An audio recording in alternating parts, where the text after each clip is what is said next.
So let's talk about taking risks, and I want to tell you the story of how I've engineered risks into my life. And of course, this is a picture of Brian, the risk taker. I'm still a risk taker. I just don't drive in Lambos and take my shirt off as much as I used to. I still do take it off sometimes. But I want to talk about this. But to frame this entire conversation, I want to play a video clip of a conversation I had with Bill Von Hippel, who wrote a book called The Social Leap. And I had a conversation with Bill last week, and I wanted to share this clip with you because it's so relevant, because Bill talks about this concept that we all have as humans of omission and commission. And all of us in our lives do both of these things. Now, omission is when we decide not to do something with our life, and commission is when we actually take a risk, and sometimes we feel good about it, and sometimes we feel bad about it. And Bill states in this clip, and you can watch it right now, that at the end of our lives, most of us will feel bad because of the omissions in our life.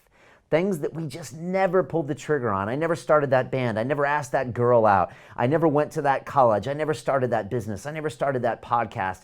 I never did something, as opposed to the things that you did do and either won or you failed at. It's the omission that's going to follow you to your deathbed and make you regret things in life. So here's Bill talking about that concept.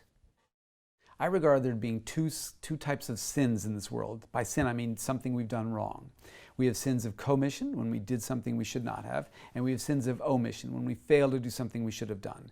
And when you take a risk, what you're doing is there's a real chance you're going to commit a sin of commission, right? I'm going to try something, it's going to fail, and I'm going to have egg on my face in one form or another, physically hurt, emotionally hurt, whatever. But what's so interesting is if you go back later in life and you ask people about their regrets, unless the sin of commission was awful and they accidentally killed somebody, or some of those really rare examples, they're never on their big list of regrets. They may wish that didn't happen, but it's not a big deal. The sins the regrets that the big ones that people have are always the omissions. I should have taken that opportunity. I should have taken that chance. I should have asked that person out. I should have gone to that new city. Because you know what? From that, a million things might have happened. There's infinite possibility. Whereas I know that if I commit the sin of commission, I take the big risk and fail and there's egg on my face. So there I was in my 9th grade band and we sucked and we got booed off the stage. Well, you know, now that's a funny story. It's not a horrible thing. Yeah, it's not a horrible thing anymore. Whereas if I never went in front of that group, I was a drummer actually, if I never gave it a try, maybe I'd be thinking, God, I could have been Pete Moon, you know, I could have been somebody, or Keith Moon, sorry, Pete Townsend, that got blended, but I could have been a real drummer, and I don't know that in fact I'm terrible. And it took a couple booings off the stage to convince me this isn't going to be where my bread is buttered. Now, when Bill talks about this idea of commission and omission, it reminds me of something that Jeff Bezos spoke about 20 years ago. And we all know Jeff is the richest man in the world. He created Amazon, but before he did that, he was working at a company called D.E. Shaw in New York City. My brother actually interviewed there when he was in college, and it was a trading firm.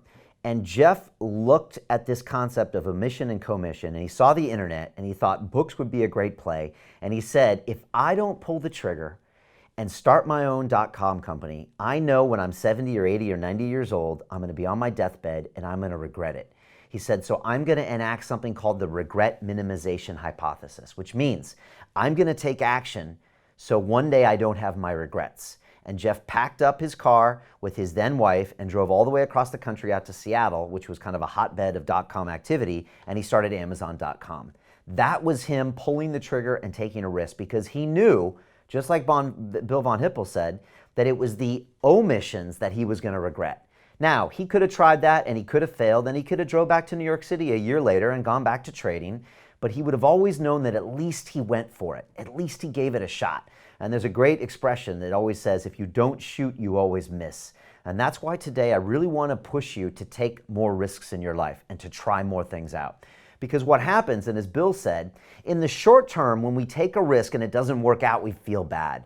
But over time, we forget that feeling, and sometimes even a failure can turn into actually a joke. And now when I think about all the stupid things I did as a kid, I laugh at them now, even though they cause me some pain now.